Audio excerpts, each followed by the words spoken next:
Vamos começar hoje. O tema de hoje, então, é a busca do prazer na puberdade. Então, o que acontece na puberdade? Por que essa busca do prazer? E como que a gente lida com os nossos filhos? Na verdade, nós vamos conversar aqui sobre a masturbação, que é a prática que os púberes, e os adolescentes, eles buscam o prazer, principalmente, nessa idade, quando eles ainda não iniciaram a sua vida sexual a dois, Então, em geral, a masturbação é a prática que mais se usa nesse momento da busca desse prazer durante a adolescência. Então, é sobre isso que nós vamos conversar hoje, sobre a busca do prazer nesse período da puberdade. E eu vejo, essa busca do prazer, ou seja, a masturbação propriamente dita, na puberdade, como uma oportunidade para a gente falar com os nossos meninos e também com as nossas meninas, porque muitas vezes a gente acha que é só os meninos que vão buscar o prazer sexual nesse momento. Os meninos, muitas vezes, eles têm mais curiosidade, eles são mais estimulados, eles estão mais prontos, para essa busca, porque socialmente existe aí uma autorização maior para os meninos do que para as meninas em relação a essa busca. Sempre se considerou que o interesse sexual dos meninos fosse uma coisa natural, enquanto que o interesse sexual das meninas era algo que não deveria ser incentivado, que era algo que não era para ser, colocado, que as meninas não teriam que se manifestar. E embora hoje a gente viva num momento onde a sexualidade feminina já tem muito mais liberdade, onde a gente consegue se expressar de uma forma muito mais livre, a gente ainda vai encontrar muitos mitos e tabus das pessoas em relação a esse comportamento, tanto dos meninos quanto das meninas, mas principalmente em relação às meninas. Então, quando a gente consegue ver a masturbação como essa oportunidade, e é isso que eu vou trazer aqui para vocês, como a gente enxergar a masturbação como uma oportunidade da gente conversar com os nossos filhos, da gente conhecê-los melhor e poder dar a eles informações que os ajudem nesse momento, Então, como a gente fazer isso? Como a gente olhar essa masturbação, esse interesse pelo prazer na puberdade como uma oportunidade para o nosso relacionamento, como mães, como pais, com os nossos filhos que são adolescentes. Então, nessa live de hoje, a gente vai conversar sobre essas questões. E para começar, eu vou fazer aqui uma retrospectiva de como é que era a masturbação ontem. Como é que a gente olhava para a masturbação ontem? Então, a masturbação, até bem pouco tempo, ela sempre foi colocada como uma prática que era uma prática condenada, era uma prática proibida, era uma prática que não era para ser feita, era uma prática que, tinha muitos mitos e muitos tabus, se inventava de tudo para poder inibir a masturbação, para poder fazer com que meninos e meninas não se interessassem por essa masturbação. Então se inventava que a masturbação, não é que se inventava, as pessoas de uma certa forma criavam os mitos, a sociedade criava os mitos, ou as religiões criavam os mitos, e as pessoas elas acreditavam, porque alguma coisa acabava sinalizando ou se aproveitava de alguma circunstância para reforçar aqueles mitos. Então era comum se dizer, por exemplo, que dava pelo na mão, era comum se dizer que dava loucura. Eu acredito que essa coisa que dava loucura, porque as pessoas que têm algum tipo de comprometimento mental ou intelectual, ela acabava tendo um comportamento sexual muito mais exacerbado, entre aspas, porque não era exacerbado, era um comportamento sexual que não tinha freio, que não tinha, não tinha limites sociais. Então, como eles não tinham essa consciência em função ou da sua dificuldade de entender as regras sociais ou da sua dificuldade de se estabelecer naquela realidade, então eles acabavam mostrando muito mais esse seu instinto sexual do que outras pessoas. E aí eu acho que esse comportamento aí, gente, é o machismo mesmo, tá? Eu não li nada que justificasse por que as pessoas achavam que se masturbar provocava loucura, né? Eu que estou supondo aqui, levantando uma hipótese de que poderia ser, talvez, por esse olhar, né? Por ver esse tipo de circunstância. Então, um dos motivos que esse mito tenha se criado pode ter sido em função dessa situação. Um outro mito, né, que também era bastante colocado, era que dava espinha no rosto, né? Então, imagina, quem está exatamente na adolescência, querendo, né, se apresentar de um jeito bonito, que chame atenção, né, que desperte o interesse daquela pessoa que você está interessada. Ter espinha no rosto era tudo que nenhum adolescente queria. Então, se usava, talvez, desses pontos fracos, né, que a gente apresenta nesse determinado momento da nossa vida, e os mitos eram criados, inclusive o da cegueira. Então, tinha lá também que dizia que dava cegueira. E eu não sei, esse daí eu não consigo levantar nenhuma hipótese, né? Eu só lembro com isso de uma história de um professor que eu tive no meu curso de sexologia, que ele dizia que quando ele tinha ali por volta dos seus seus 11, 12 anos por aí, que é essa idade que começa a ter o interesse sexual, ele disse que começou a descobrir a masturbação e começou a se tocar, né? Começou a praticar com mais frequência, e que a mãe dele, então, chegava para ele e dizia: olha, você para com essa história, viu, de ficar aí se masturbando, porque a masturbação, ela causa cegueira. E aí ele chegou e disse, ficou com medo, né? Ele disse que aí ele ficou com aquela história, mas isso não, sabe, ele não estava cego. Então, enquanto ele não estava sentindo nenhum sintoma de cegueira, ele não deu a menor bola, né, para os alertas da sua mãe. Até que um belo dia ele começa a reclamar para a mãe que ele está com dor de cabeça, que ele estava sentindo dor de cabeça, e a mãe então resolve levá-lo num oftalmo, né, no oftalmologista, e o oftalmologista então diz que ele precisa usar óculos. E aí ele fala: puxa vida, nessa hora que disseram que eu precisava usar óculos, eu entrei em pânico, né? Eu digo, bom, é agora que eu vou ficar cego. E aí, a partir daí, toda vez que ele sentia vontade de se masturbar, ele disse que, sabe, sofria muito, né? Tendo que segurar essa vontade por medo da cegueira de fato acontecer. Então, esses eram mitos, né, que eram trazidos até que a gente chegava à conclusão, né, que testava, desafiava esses mitos até chegar à conclusão de que, de fato, aquilo era só um mito e que não ia causar cegueira, que não ia trazer pelo para a mão, que não era a causa da espinha, não era a masturbação, enfim.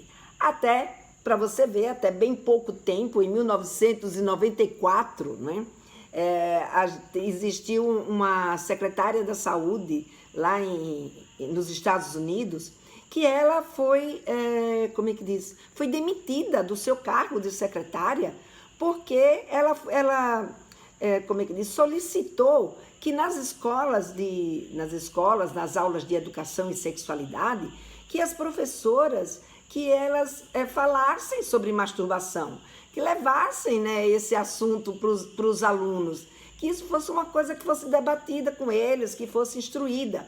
E ela, imagine, nos Estados Unidos, que era tido naquela época principalmente como um país extremamente liberal, e ela foi demitida por ter sugerido que isso acontecesse nas aulas de educação e sexualidade das escolas dos Estados Unidos. Então você veja, hoje a coisa está mudou muito. E, aliás, em homenagem a essa mulher, a essa secretária, né, de saúde, que era uma médica, em homenagem a ela, hoje a masturbação tem um mês da sua comemoração. E adivinha qual é o mês da comemoração da masturbação? Que eu descobri me preparando para essa live com vocês. Exatamente o mês de maio. E aí a gente fica com uma pulga atrás da orelha, mas por que o mês de maio? Não me pergunte. Não sei também por que o mês de maio. Eu só sei que o mês de maio, desde 1995, e eu não sabia, é considerado o mês da masturbação. E isso foi feito para homenagear a essa iniciativa dessa médica, né, para homenagear essa médica que tinha feito esse movimento de trazer essa conversa sobre o prazer para as aulas de educação e sexualidade. Então, ela mostrou aí, né? Oi, Tati, boa noite, Rosa, boa noite, gente. Vocês estão chegando e eu me empolguei aqui com a história da masturbação e nem dei boa noite para vocês, né? Mas boa noite para todo mundo aí que está chegando. Tânia, Rosa, Edna, sejam todos bem-vindos. Edna, inclusive, já colocou aqui, né? Meu marido fala isso para o meu filho, que porque ele tem espinhas. Meu filho fica com muita vergonha. Ai, Edna, isso é judieira. Diga ao seu marido que não faça isso, não. A gente vai ver aqui já, né? Porque isso não é verdade, não é?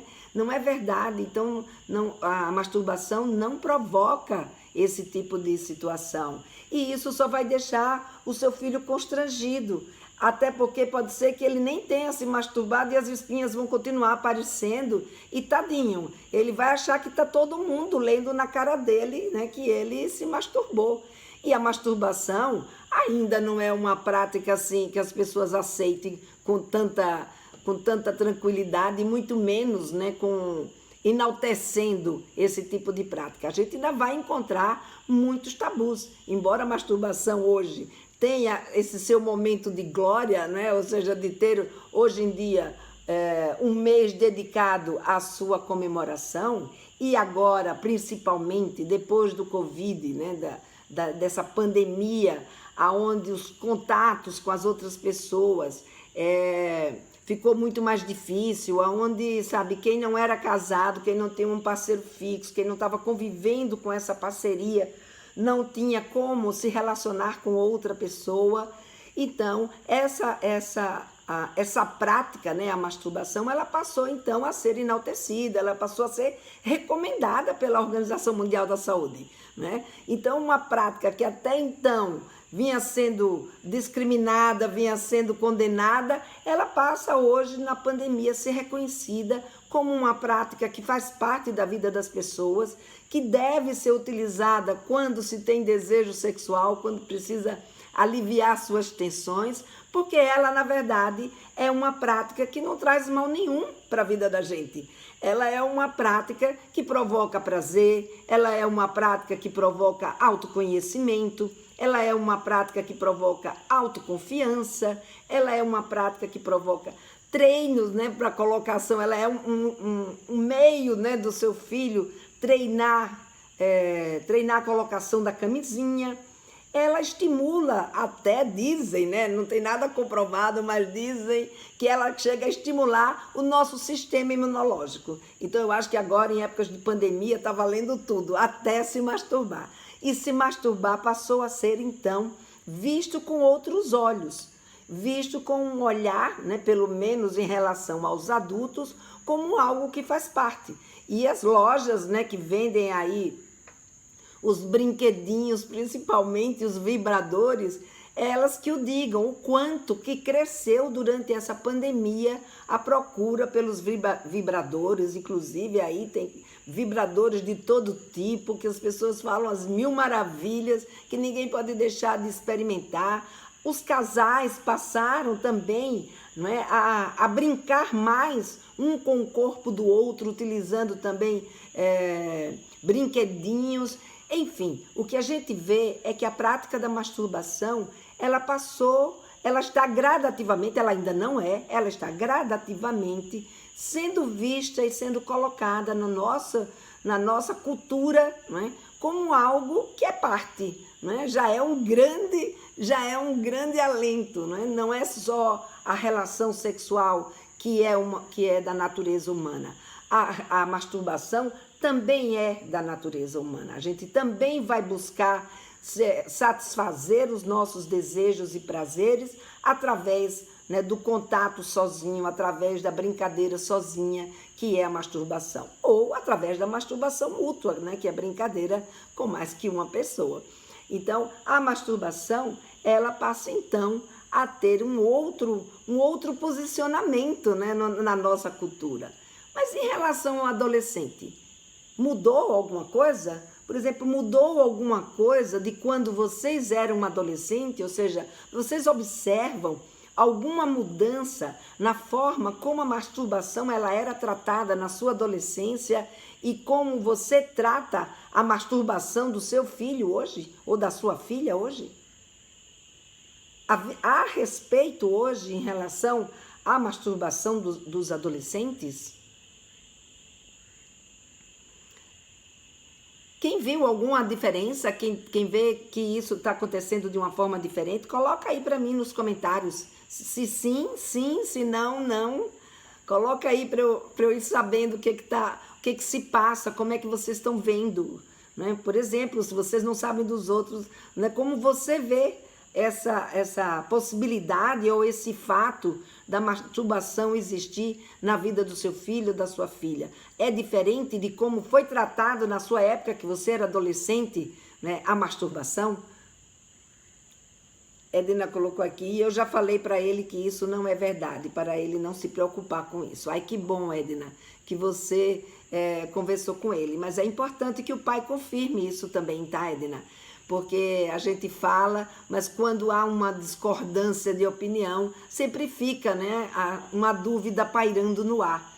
Então, se o seu marido puder conversar com ele e, sabe, pedir desculpas e dizer, olha, filho, eu estava brincando, desculpa, sabe, isso não é uma verdade, foi só para mexer com você. Como a gente vai ver daqui a pouco, o quanto que isso pode causar um impacto negativo na saúde sexual dos nossos filhos. É importante a gente estar atento. Parece que, às vezes, uma brincadeira que a gente faz, né, uma fala que a gente tem, ela não tem consequência nenhuma. Né? Às vezes a gente imagina, vou me livrar dessa história ou dessa conversa, deixa eu dizer aqui uma coisa qualquer, e a gente esquece que, sabe, os nossos filhos estão na fase da adolescência. Na fase da adolescência, principalmente quando eles têm ainda aí, estão na fase da puberdade, que eles estão no processo, né, de transformação.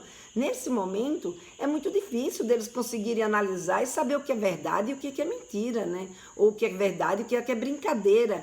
Então, é importante, né, que ele tenha esse respaldo, senão depois ele perde a confiança e a credibilidade no pai ou em quem fica contando para ele histórias que depois ele descobre que de fato, né, não é verdadeira, que de fato, como é que diz, as coisas não são para acontecer daquele jeito, né? Bom, então como ninguém se manifestou por aqui, então pelo que eu vejo, eu não vejo... Ah, que bom, Angélica, você me salvou, caramba, que legal. Ai, que bom, muito legal.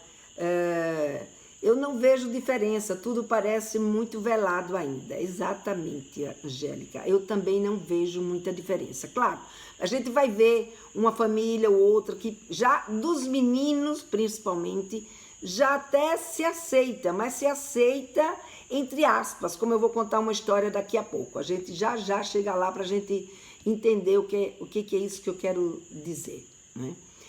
E é interessante porque nesse período da puberdade, os meninos e as meninas, eles são quem, né? São crianças que estão passando agora por um processo de transformação do seu corpo, e esse processo de transformação do seu corpo está existindo exatamente para o quê? Né? Por quê? Está existindo exatamente para que ele se prepare para ter interesse sexual.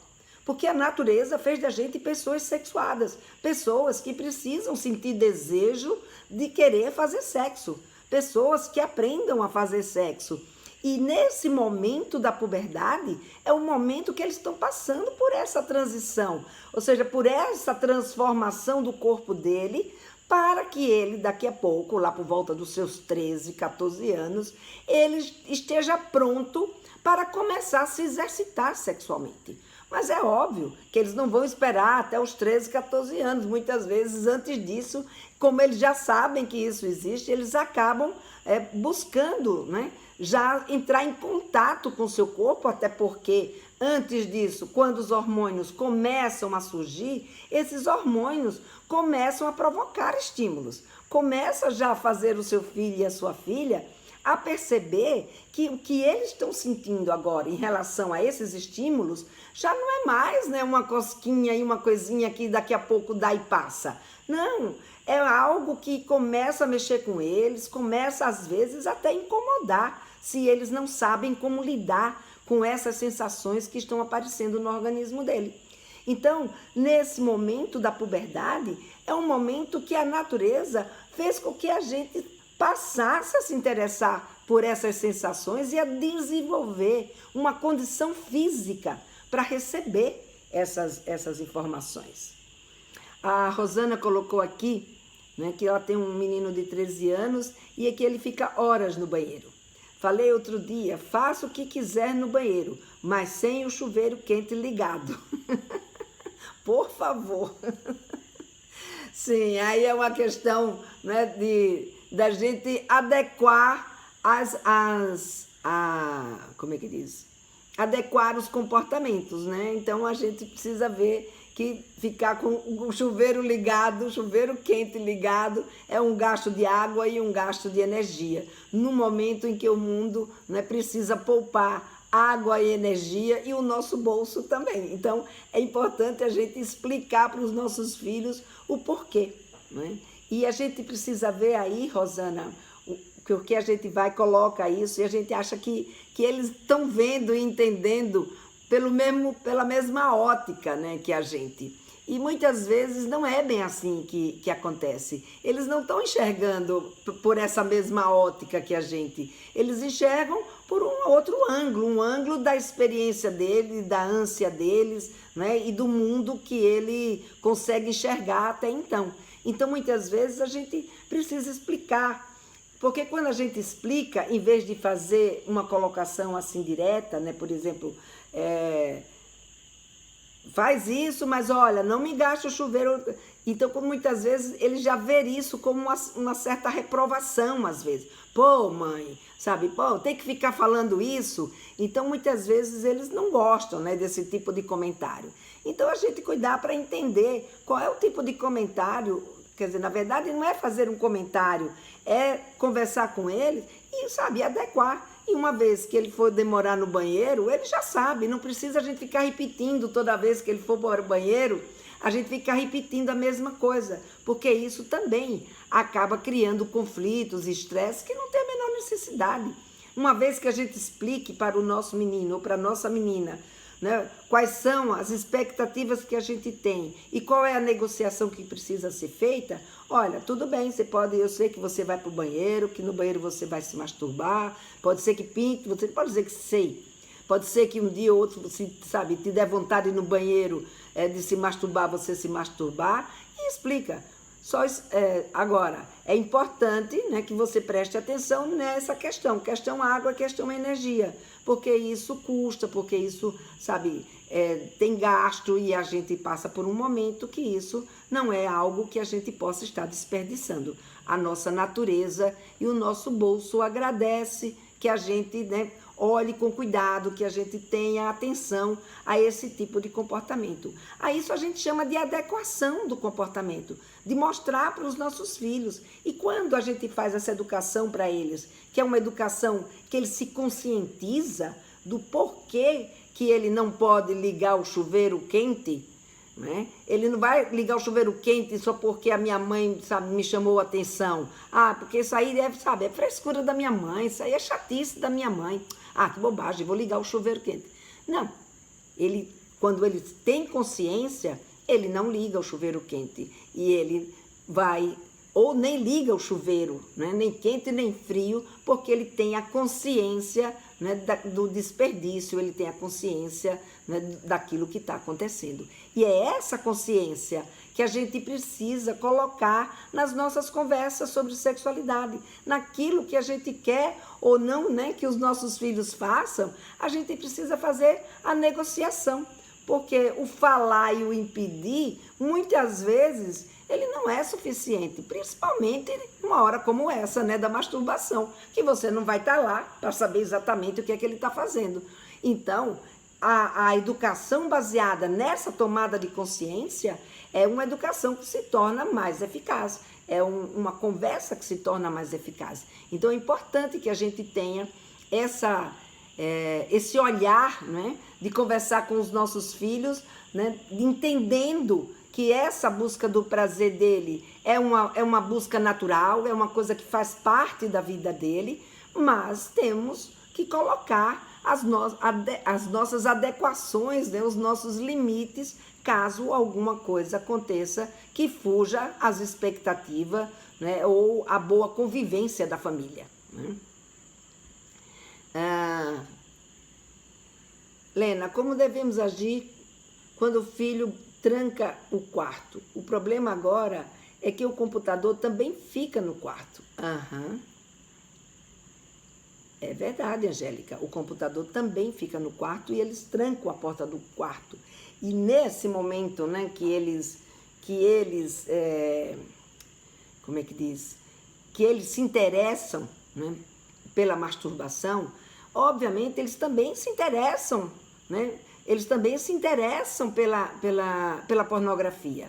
A pornografia começa a fazer parte também dessa contextualização. E daí também o motivo, né, do porquê a gente aproveitar essa oportunidade para conversar com os nossos filhos sobre isso.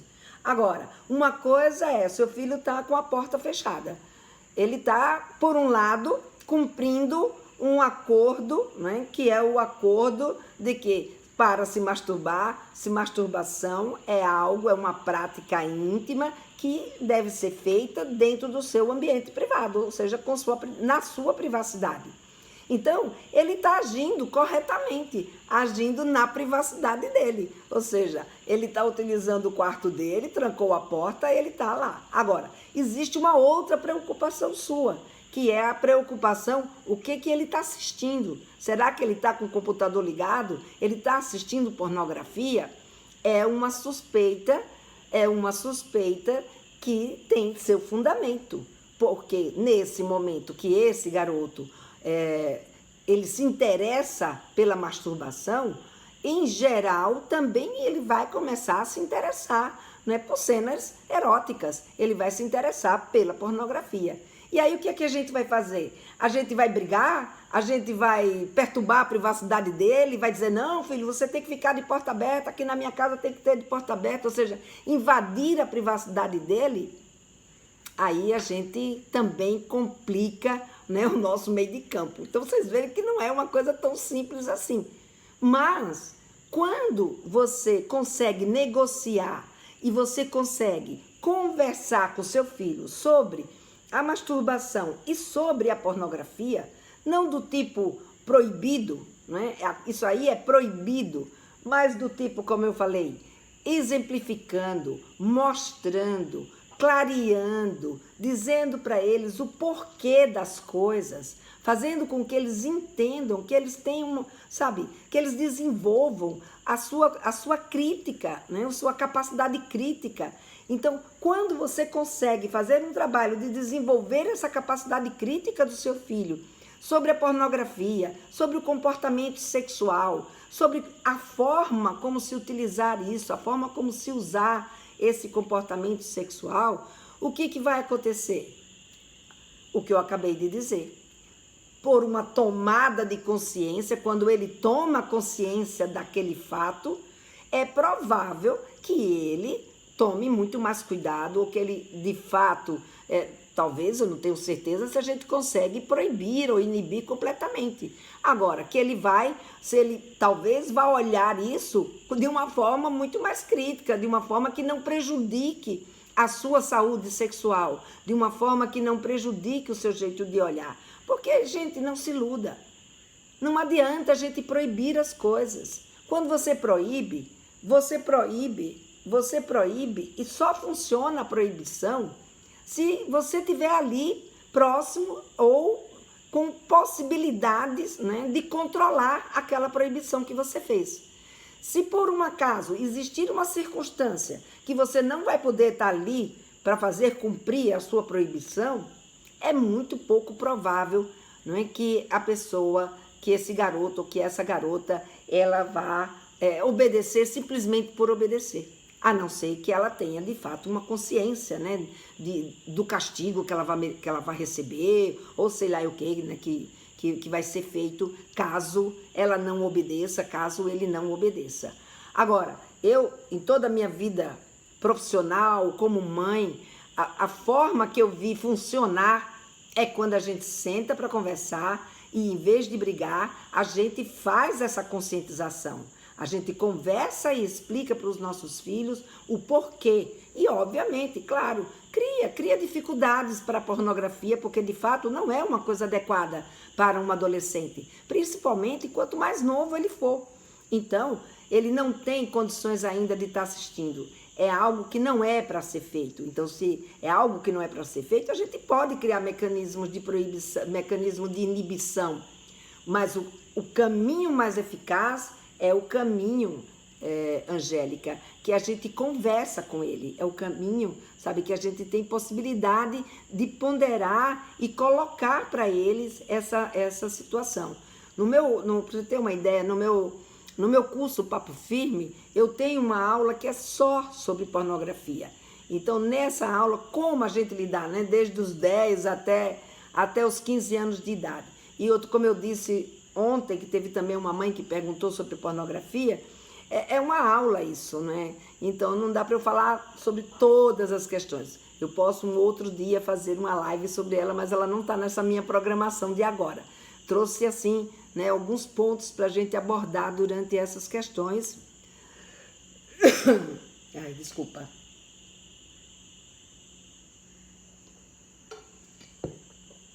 Mas ela não é uma aula específica, né, sobre a pornografia.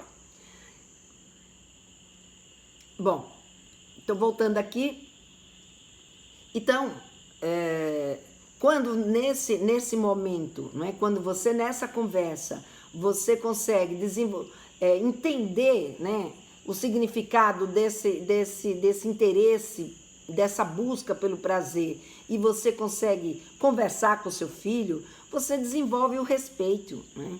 Então você consegue ganhar, sabe, a confiança do seu filho, sabe, dele ser capaz de conversar com você, porque ele percebe, porque nessa hora, para falar sobre isso, você vai ter que falar sobre sexo, você vai ter que falar sobre corpo, você vai ter que falar sobre sensações sexuais. E à medida que você fala desses assuntos, ele vai percebendo, ou ela vai percebendo, que você é capaz de conversar com eles sobre sexualidade. E isso é um ganho muito importante, porque é em você que ele vai buscar as suas referências. E quando você tiver uma conversa com ele sobre pornografia, essa conversa é uma conversa que ele vai dar muito mais credibilidade do que, por exemplo, se é uma conversa, sabe, se é uma conversa sobre sexualidade que é a primeira vez, ou que ele nunca teve antes um acesso a você, ou nunca, sabe, conversou antes com você sobre esses assuntos. E aí, com isso, eles acabam assim, sei lá, não vou conversar com a minha mãe sobre isso, sei lá o que é que ela vai fazer, né, com essas informações que eu vou dizer aqui para ela, será que eu não vou levar uma bronca? Será que ela não vai me colocar de castigo? Né? Então, essas questões... Lena, está uma chiadeira aí. É verdade, Clécio. Sabe o que é isso? Sapo. Eu estou aqui num sítio e hoje, como choveu, então os sapos, eles estão simplesmente enlouquecidos. E parece que quanto mais alto eu falo aqui para conversar com vocês, mais enlouquecidos eles ficam. E aí eles estão aqui chiando à medida que eu vou falando aqui com vocês. Eles estão aqui hoje competindo aqui comigo na minha live. É verdade, pode rir. Mas são sapos, né? Que eu moro aqui na beira de uma lagoa, aqui em Maceió. E com a chuva, nossa, eles ficam enlouquecidos. É um lugar muito lindo mesmo, é muito gostoso. Mas às vezes a natureza, ela também perturba, né? Na hora que a gente precisa de silêncio, o silêncio é tanto que você ouve os sapos, você não ouve carro, como eu, quando morava em São Paulo, eu ouvia, mas a gente ouve os sapos, né, aqui, cantando. Então a gente vai ter que ter um pouquinho de paciência com eles. A Mixlene colocou: oi, Helena, boa noite, pessoal, boa noite, Mixlene. E quando eles não querem nem ouvir a mãe? Então, quando eles não querem nem ouvir a mãe, é porque esse vínculo, essa construção, né, de confiança, ela não foi feita. Então, antes da gente querer conversar, é o que eu sempre trago, né? Oi, Lia, minha comadre, tudo bom com você? Então, essa construção de confiança, ela precisa ser feita antes da gente ter essa conversa. Porque se você chega para conversar sobre pornografia, para conversar sobre masturbação, que é uma coisa que ele vai ter que falar das sensações, da intimidade dele para você, ele vai ficar, constrangido. Se ele nunca conversou antes, se esse vínculo de confiança não foi estabelecido antes. Então, ele vai ficar sem graça, ele vai ficar com vergonha, e aí ele não quer ouvir, Ele não, ou ele tem medo, ou alguma coisa durante a sua vida, a sua história, ele percebeu que a sua mãe, talvez, ou ela não aguenta ouvir o que ele tem para dizer, ou não aguenta falar sobre o assunto, ou não aguenta lidar com essas circunstâncias, e aí ele, como mecanismo de defesa dele, e às vezes até de proteção da gente, não é? Porque eles ficam com medo de constranger a gente. E aí, com isso, eles acabam dizendo que não querem conversar, que não querem ouvir o que a gente tem para dizer. E outras vezes, eles não querem ouvir, porque às vezes a gente não traz para eles uma informação que seja uma informação, de valor para a vida dele. A gente chega para reclamar, a gente chega para botar os limites, a gente chega para, tirar uma brincadeira de mau gosto, muitas vezes, com uma brincadeira que a gente faz, ou então para dizer coisas que, não é o que ele está querendo ouvir. Principalmente quando a gente vai dizer que não é para ele se masturbar. Então, quando a gente fala isso, eles não querem ouvir a gente. Eles só querem ouvir a gente quando a gente, de fato, mostra que aguenta, quando a gente, de fato, mostra que a gente sabe, que a gente tem um conteúdo, que a gente tem uma história para contar, que a gente tem algo que vai acrescentar na vida dele. Mas se a gente ficar com o mesmo blá blá blá do todo dia, do que a gente muitas vezes acaba fazendo, isso cansa. E aí eles não querem, tá bom, mãe, tá. E sai. Então tem que conquistar essa confiança. E mais, gente, porque é um negócio tão legal, porque quando a gente consegue conquistar essa confiança, a gente usa essa conversa, com vários objetivos, inclusive com os objetivos da gente mostrar nossas expectativas, os nossos valores, e também de prepará-los para prevenção, para conversar. A masturbação é um excelente momento para eles treinarem colocar a camisinha. A gente sabe que para um garoto, ele conseguir usar a camisinha, ele só vai usar a camisinha se ele tiver habilidade. Eu sempre falo, o menino que usa a camisinha é aquele que treinou bastante. É aquele, que põe ali no piloto automático. É aquele, que não tem que pensar, agora eu tenho que abrir com os dedos, agora eu tenho que desenrolar, agora eu tenho que... Não, ele vai lá, quando ele menos espera já está vestido, né? E isso não altera e nem impacta nas sensações dele, não impacta nos estímulos que ele está recebendo. E para isso ele precisa treinar. E para treinar, a masturbação é o melhor momento que existe. Então esse é um bom momento da gente proteger os nossos filhos. E se a gente souber fazer isso, nossa, eles ficam bastante agradecidos e eles, sim, essas coisas eles ouvem a gente. Quando a gente traz um conteúdo, quando a gente traz um assunto, quando a gente traz uma história, que ele não se sente cobrado. Ele se sente acrescentado. É isso que a gente precisa fazer nas nossas conversas com os nossos filhos. Que agora eu pulei aqui. E aí, como eu estava dizendo para vocês, dessa coisa, né, da gente fazer brincadeira, né? E muitas vezes, quando eu falo principalmente dessa história, não, a gente precisa aprender a conversar, a gente precisa saber como é que a gente chega. Muitas vezes as mães falam, ah, Helena, mas eu não consigo conversar. Ah, Helena, mas eu não quero conversar porque eu fico com vergonha. Bom, gente, tá aí uma oportunidade para vocês pararem de sentir vergonha, tá aí uma oportunidade para vocês aprenderem a conversar sobre sexualidade em casa, que é na minha minissérie Sexualidade se Aprende em Casa, né, que é um evento gratuito que vai ser do dia 17 ao dia 23 de maio, e que o link para vocês se inscreverem, o Tiago coloca aqui, acho que ele colocou, ou vai colocar aqui de novo aqui no Facebook, no YouTube, aqui nos nossos comentários e também aí no Instagram. E qualquer dúvida aí no Instagram, vai na minha bio e lá na bio tem um link que te leva também para essa inscrição. Então, gente, faz a sua inscrição, não perde a minissérie, porque na minissérie a gente vai poder conversar mais claramente sobre todo esse processo de aprendizagem, de como é que a gente pode conversar com os nossos filhos, como é que a gente fala com eles sobre esses assuntos, né? Assuntos que a gente não aprendeu, assuntos que muitas vezes ficou difícil, porque a gente não teve, né? Porque vocês não deram a sorte de estudar numa escola que tivesse educação em sexualidade, ou porque os seus pais, como a minha geração, foi uma geração ainda muito reprimida, a sua geração também acabou sofrendo essa influência, porque muitos pais ainda naquela época não tinham acesso com tanta facilidade como a gente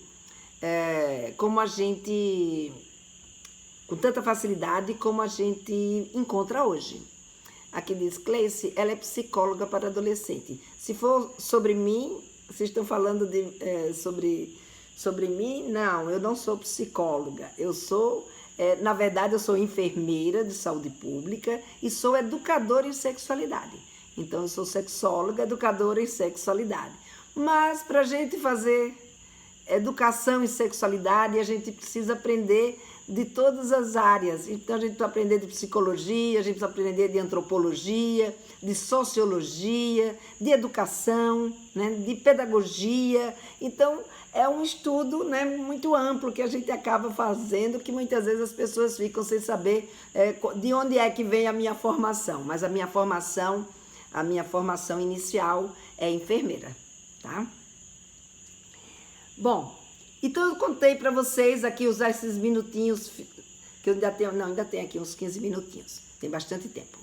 Então, eu contei para vocês, né, que às vezes a gente fazer uma brincadeira, ou a gente fazer um tipo de jeito de falar com os nossos filhos, pode ser constrangedor para eles, né? A gente acha que está fazendo uma brincadeira, que aquilo não tem, sabe, problema nenhum. Ah, tá, desculpa. Foi para indagar a sua resposta. Ah, tá. Bom, tudo bem. Tá explicado aí, Cleice. Eu não sou psicóloga, tá? Mas tudo bem. Então, eu vou contar aqui para vocês uma história de um cliente meu, né? Esse meu cliente, né? Eu tenho um serviço que é um atendimento aos pais, onde os pais me contam quando eles estão vivendo uma situação que está difícil, deles entenderem como deve agir com seus filhos diante daquela circunstância. Então, eu tenho um atendimento que eu converso, né, uma espécie de um aconselhamento, e onde eu converso com esses pais. E ele me trouxe uma vez, um cliente meu me trouxe uma vez, uma história de que ele sabe, toda vez que o filho dele entrava no banheiro e que ficava muito tempo, né, como foi colocado aqui por uma das mães aqui no Facebook, que agora eu não sei mais se foi a Rosana ou se foi a Edna, ele, toda vez que o filho entrava, ele não falava nada do chuveiro, não, mas ele simplesmente, ele fazia uma coisa que era uma coisa extremamente inadequada. Ele tirava, assim, ele disse que ficava meio nervoso, ele ficava meio angustiado, né? Ele ficava angustiado ali com a história, sem saber como lidar com aquela coisa do filho dele ficar muito tempo no banheiro. E ele então falava em tom de ameaça para o filho, do tipo, você não pensa que você me engana? Você não me engana não, você acha, sabe, como se o filho estivesse desconsiderando ele, como se o filho estivesse querendo enganá-lo, ou querendo, sabe, tirar vantagem. Essa era a sensação que ele tinha, de que o filho queria ser esperto com o comportamento sexual. E ele falava assim, você não pensa que você me engana não, porque você não me engana. Eu já tive a sua idade, você acha que eu não sei o que é que você está fazendo? Então, olha, não faz isso não, eu estou de olho em você, hein? E não conversava com ele, não chegava perto, até ele descobrir que isso era uma angústia por conta dos tabus, né, e dos mitos que foram incutidos na cabeça dele. E como ele não sabia como conversar isso com seu filho, ele acabava sendo inadequado com seu filho. Ele acabava criando, sabe, um clima de que parecia que o menino estava fazendo uma coisa errada, que parecia que o menino estava sendo desonesto com ele, ou desrespeitoso com ele. E isso era uma coisa que, sabe, não era adequado. Isso poderia também, do mesmo jeito que interferiu na vida dele, poderia interferir também na vida do filho dele. E foi uma coisa que a gente, sabe, pôde conversar, ele pôde enxergar. E quando ele entendeu, né, a natureza do interesse sexual do filho dele, quando ele entendeu, né, que isso fazia parte natural desse desenvolvimento, que parece, a princípio, uma coisa tão óbvia, mas que ainda é muito difícil para alguns pais enxergarem esse desenvolvimento do interesse sexual como uma coisa da natureza do ser humano. E quando ele entendeu isso, quando ele aceitou isso, é que então ele conseguiu conversar com o filho. Ele conseguiu, sabe, pedir desculpas. Era também um pai machista, né, como foi colocado aqui por uma das mães. Era também um pai machista. Um pai, sabe, que ficava achando que ele sabia de tudo, que o menino estava querendo, sabe, dar uma de gosto. Não, se desarma. É isso que a gente precisa fazer. Se desarma dos nossos mitos, dos nossos medos. Porque são esses mitos e esses medos que travam a nossa conversa com os nossos meninos. E com as meninas, se fala sobre isso também? Sim, Clécia. Também se fala com as meninas sobre isso, porque as meninas também têm interesse sexual. As meninas também vão em busca disso. Elas, como se criou um mito muito maior em torno da masturbação feminina, muitas vezes elas escondem muito mais isso da gente, né? Mas as meninas também buscam a masturbação, as meninas também buscam o prazer. E isso é uma coisa que também precisa ser conversada com elas. Teve outro dia aí que eu fiz uma live só sobre a masturbação feminina. Eu acho que você deve encontrar ela, acho que ela deve estar disponível aí no meu YouTube, no meu Instagram. Se não tiver, me manda um direct que eu mando o link para você, tá? Então, essa conversa não é uma conversa só com os meninos, é uma conversa com os meninos. Esse interesse não é um interesse só dos meninos, é um interesse dos meninos e é um interesse também das meninas. Por quê? Porque todos nós somos humanos, todos nós nessa hora da puberdade estamos sendo preparados para desejar sexo. Por quê? Porque somos sexuados. A natureza fez a gente assim. Então, sexo é da nossa natureza. Um garoto com 12, 13 anos começar a se interessar por isso é da natureza. Agora, e por isso a gente deixa do jeito que eles querem? Não. A gente deixa, a gente conversa do jeito que cada um tem em termos de valores e expectativas para aquele comportamento, para aquilo que você deseja e espera para o seu filho. Então, esses valores e essas expectativas têm que estar clara para vocês, para que vocês possam aproveitar esse ensejo para colocar com o seu filho, para adequar o comportamento dele, para fazer como foi colocado aqui, acho que pela Angélica, agora eu lembrei, pela Angélica, né, a adequação em termos daquilo que são necessários para uma boa convivência, para que toda a família, né, consiga conviver diante das circunstâncias e das necessidades que cada fase ou que cada ser humano tem. Então, para isso existem as negociações, para isso existe esse contexto. Existe uma preocupação no vício, né? Sim, existe uma preocupação no vício da masturbação, mas, na verdade, a masturbação em si, ela não vicia. Existe aí, inclusive, acho que eu vi apenas um único trabalho que falou sobre essa questão do vício da masturbação. E, obviamente, esse vício da masturbação, ele veio colocado dentro de um contexto que era um contexto quando você faz qualquer coisa, né, que gera em você uma sensação de prazer, você libera os hormônios, né, como, por exemplo, a ocitocina, que são hormônios que dão uma sensação de gratificação. E, obviamente, que se uma pessoa ela está passando por algum momento, que é um momento que ela está canalizando aquele tipo de dificuldade para obter prazer através da masturbação, pode ser que ela comece a fazer uso dessa masturbação de uma forma mais intensa e mais frequente e, obviamente, que à medida que ela vai utilizando com muita frequência, vai buscando novas formas de se masturbar e cada vez com maior intensidade. E quanto maior a intensidade, mais ela produz esses hormônios do prazer, né, e da gratificação, e que muitas vezes, na busca desse prazer, ela acaba indo buscar a masturbação em detrimento de outras possibilidades de prazer. É parecido, por exemplo, com a situação de um garoto ou de uma garota, né, que usa, por exemplo, a alimentação para compensar um determinado tipo de dificuldade que ele esteja vivenciando naquele momento. Ou então outra pessoa que busca, sabe, trabalhar, outras pessoas que buscam estudar, ou seja, você acaba se dedicando a um determinado tipo de função que você sente um prazer intenso em fazer. E isso acaba, como é que diz, te inibindo ou te tirando, né, de outras possibilidades de prazer.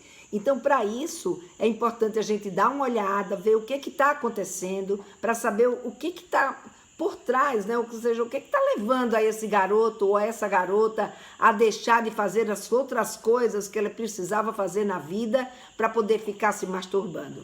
Aí, nessa circunstância, é importante buscar aí um apoio psicológico, né? Fazer uma terapia para poder identificar o que está acontecendo nesse momento para que esse garoto ou essa garota, né, seja trabalhado e que ele não deixe de fazer outras coisas que são importantes na sua vida para poder ficar só se masturbando.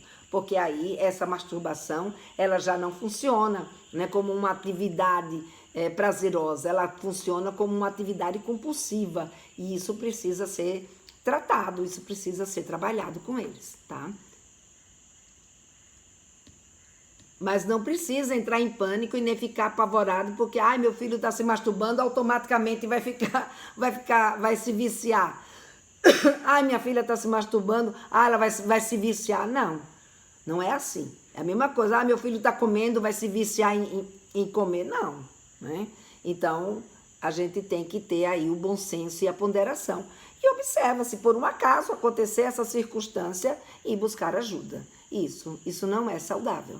Isso tem que buscar uma ajuda psicológica para poder, sabe, ajudar o nosso filho ou a nossa filha a não deixar, né, de viver a sua vida em plenitude, né, e ao mesmo tempo ajudá-los a não ficar focando nem concentrando na masturbação a sua única fonte de prazer, tá? Então, gente, foi um prazer estar aqui com vocês, obrigada aí pela participação de todos e parabéns para quem está aqui comigo todas as noites, aprendendo sobre sexualidade, conversando principalmente, né, comigo sobre sexualidade. E a gente se vê então amanhã às 19h30. Beijo para todos e até amanhã.